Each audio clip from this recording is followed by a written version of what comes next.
जय हिंद दोस्तों, आज हम इस वीडियो में इंदिरा गांधी का जीवन परिचय, शिक्षा, राजनीतिक कैरियर, निजी जीवन और मृत्यु से जुड़ी तमाम पहलुओं पर बात करेंगे।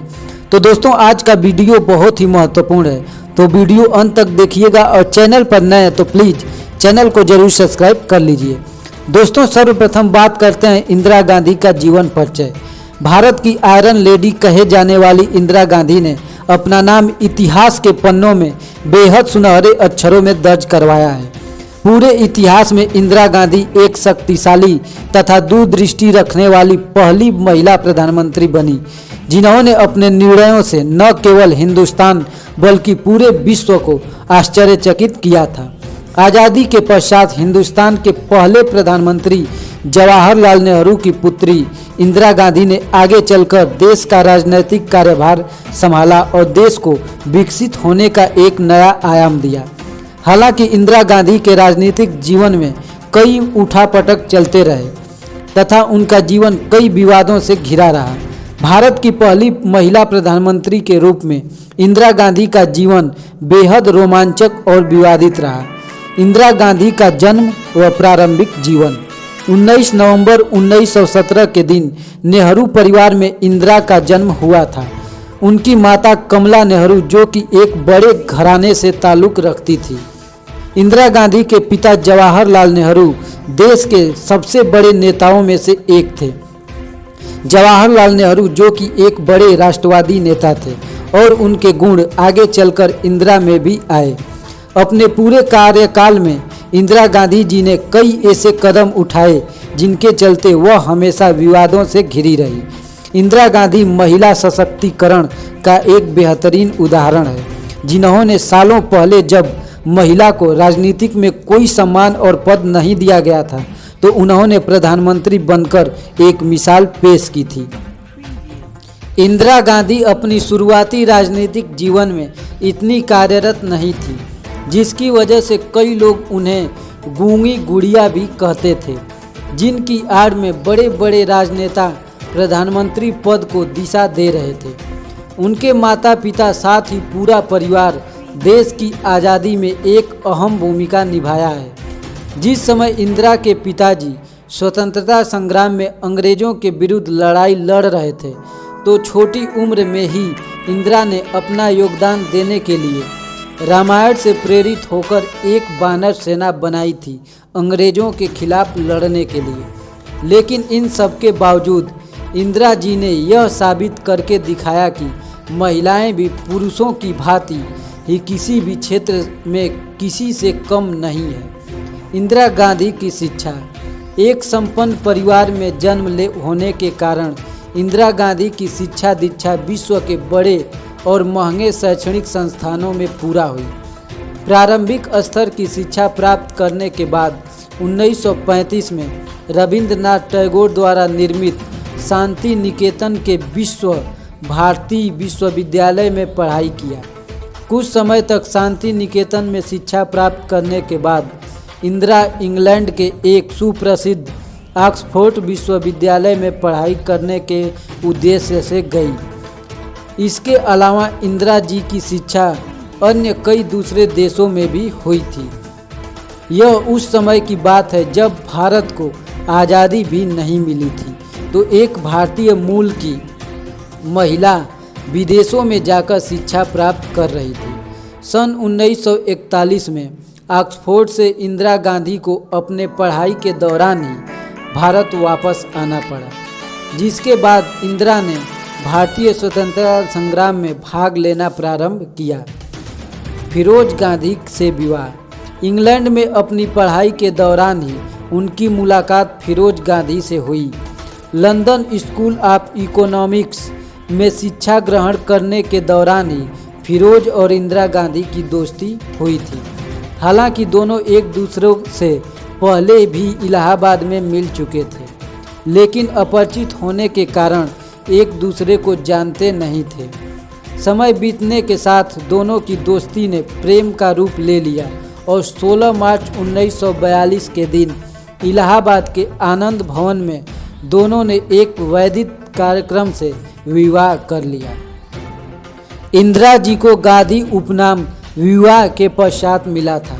कहा जाता है कि गांधी जी ने ही इंदिरा नेहरू को गांधी उपनाम प्रदान किया था। कई लोगों का मानना है कि एक बार फिरोज खान, जो कि इंदिरा गांधी के पति थे, उन्हें सैकड़ों लोगों की भीड़ ने सांप्रदायिकता का आरोप लगाते हुए घेर लिया था और उन्हें जान से मारने की धमकी दी जा रही थी। जब यह घटना महात्मा गांधी जी को मालूम पड़ी तो उन्होंने फिरोज को गांधी उपनाम प्रदान किया, जिसके बाद से इंदिरा खान से गांधी के रूप में जानी जाने लगी। भारतीय राष्ट्रीय कांग्रेस अध्यक्ष एक उच्च स्तर की दूरदृष्टिता और राजनीतिक समझ इंदिरा गांधी को बचपन से ही अपने पिता के जरिए मिलता रहा है। जब इंदिरा छोटी थी तो पंडित नेहरू से मिलने के लिए बड़े बड़े राजनेता उनके घर आया करते थे और अपने पिता के कामों से प्रेरित होकर छोटी उम्र से ही इंदिरा अपना योगदान देना चाहती थी। आखिर वह समय आया जब इंदिरा जी के कामों से प्रभावित होकर उन्हें 1959 में चुनाव के पश्चात भारतीय राष्ट्रीय कांग्रेस का अध्यक्ष बना दिया गया। इंदिरा गांधी का कार्यकाल कांग्रेस अध्यक्ष के पद पर काफ़ी महत्वपूर्ण रहा। कहा जाता है कि जब इंदिरा गांधी भारतीय राष्ट्रीय कांग्रेस की अध्यक्ष बनाई गई तब कांग्रेस पार्टी में कई नेता और बड़े मंत्रियों ने विद्रोह किया। शायद एक महिला का दुनिया के सबसे बड़े लोकतंत्र देश भारत में सबसे बड़ी पार्टी का अध्यक्ष बनना कुछ लोगों को रास नहीं आया। 27 मई 1964 का ऐसा मनहूस दिन था जब भारत ने जवाहरलाल नेहरू जैसे बड़े नेता को खो दिया था। पिता के दुखद देहांत के पश्चात भी इंदिरा गांधी हिम्मत नहीं हारी और पूरे मेहनत अपने पद पर कार्यरत रही, जिसके परिणाम स्वरूप नए भारतीय प्रधानमंत्री श्री लाल बहादुर शास्त्री जी के आदेशानुसार चुनाव लड़ी और देश के तत्काल सूचना और प्रसारण मंत्री के रूप में नियुक्ति की गई। प्रथम महिला प्रधानमंत्री के पद पर इंदिरा गांधी। एक महिला का प्रधानमंत्री जैसे बड़े पद पर चुना जाना सभी भारतीयों के लिए गर्व की बात है।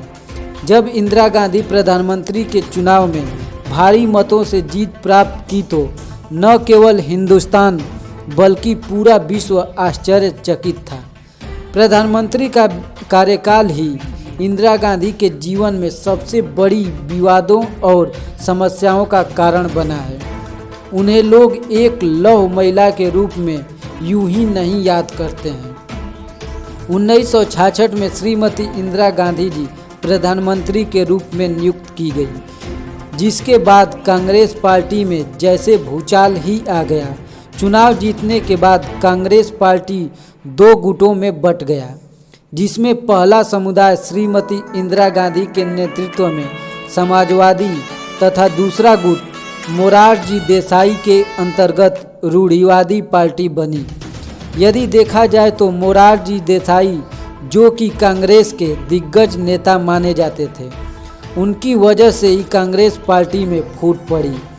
देसाई जी यह आशा कर रहे थे कि प्रधानमंत्री का पद उन्हें प्राप्त होगा, लेकिन हुआ इसके उल्टा। इंदिरा गांधी को गूंगी गुड़िया का नाम मोरारजी देसाई के द्वारा ही प्रदान किया गया था। न चाहते हुए भी इंदिरा गांधी ने मोरारजी देसाई को भारत का उप प्रधानमंत्री पद तथा वित्त मंत्री पद प्रदान किया।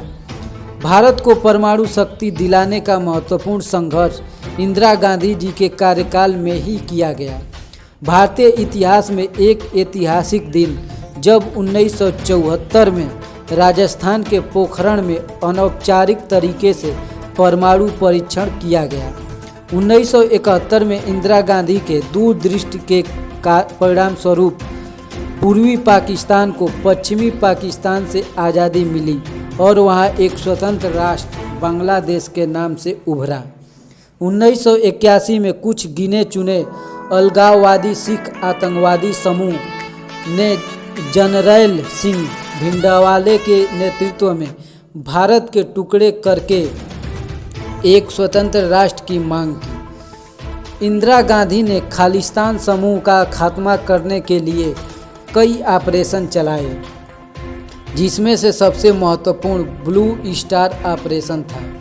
ब्लू स्टार ऑपरेशन में एक गलती की गई, जिसके परिणाम स्वरूप दूसरे सामान्य लोगों को भी क्षति पहुंची और साथ ही साथ अमृतसर के पवित्र स्वर्ण मंदिर में जहां खालिस्तानियों ने शरण ली थी उसे भी क्षति पहुंची, जिसके बाद लोगों का गुस्सा इंदिरा गांधी पर फूट पड़ा। प्रधानमंत्री पद पर रहते हुए इंदिरा गांधी ने ऐसे ढेरों कार्य किए जिन्हें आज तक भुलाया नहीं जा सकता है। कई बेहतरीन निर्णय के जरिए देश में भ्रष्टाचार के खत्म करने की मुहिम चलाई, तो पूरे देश में आपातकाल लगाने के निर्णय से उनकी छवि लोगों में बेहद खराब बन गई। 1975 में जब पूरे देश में राष्ट्रीय आपातकाल लगाने की घोषणा की गई तो लोगों में हड़कंप सा मच गया था। यह आपातकाल इतिहास का एक काला पन्ना माना जाता है, जहां सैकड़ों लोगों के अधिकारों को सरेआम कुचल दिया गया था। इसका परिणाम यह हुआ कि इंदिरा गांधी प्रधानमंत्री के अगले चुनाव में बुरी तरह हार गई और कांग्रेस पार्टी भी कई टुकड़ों में बंट गई। इंदिरा गांधी की हत्या। पंजाब में बढ़ रहे खालिस्तानी गतिविधियों पर तंज कसने के लिए इंदिरा गांधी ने सिखों के धार्मिक स्थल पर ब्लू स्टार ऑपरेशन के जरिए खुलेआम सैनिकों को गोलियां बरसाने का आदेश दे दिया था, जिससे सैकड़ों मासूम लोगों की जान चली गई और सिख के धार्मिक स्थलों को क्षति पहुंचने से उनके सम्मान को ठोस पहुंचा। परिणाम स्वरूप इस घटना के कारण लोगों में इंदिरा गांधी के प्रति रोष भर गया। 31 अक्टूबर 1984 के दिन जब इंदिरा गांधी दिल्ली में अपने प्रधानमंत्री निवास के बगीचे में टहल रही थी, तभी हथियारबंद लोगों ने उसी समय उनकी हत्या कर दी। इंदिरा गांधी की हत्या और कोई नहीं बल्कि उनके सिख अंगरक्षकों ने ही किया था। दरअसल दूसरों की भांति ही उनके सिख समुदाय से ताल्लुक़ रखने वाले 2 अंगरक्षक धार्मिक स्थल के अनादर के कारण निराश थे और क्रोधित भी। इसके परिणाम स्वरूप उन्होंने इंदिरा गांधी की निर्मम हत्या कर दी। जिस समय यह घटना घटी थी, पूरे देश में अशांति का माहौल छा गया, क्योंकि एक प्रधानमंत्री की इस तरह हत्या कर देना पूरे हिंदुस्तान के लिए एक शर्मनाक घटना थी। मुठभेड़ में दोनों हथियारबंद लोगों को उसी वक्त अन्य अंगरक्षकों द्वारा मौत के घाट उतार दिया गया। तो दोस्तों, ये वीडियो आपको कैसा लगे कमेंट बॉक्स में ज़रूर बताइएगा और जय हिंद ज़रूर लिखिएगा।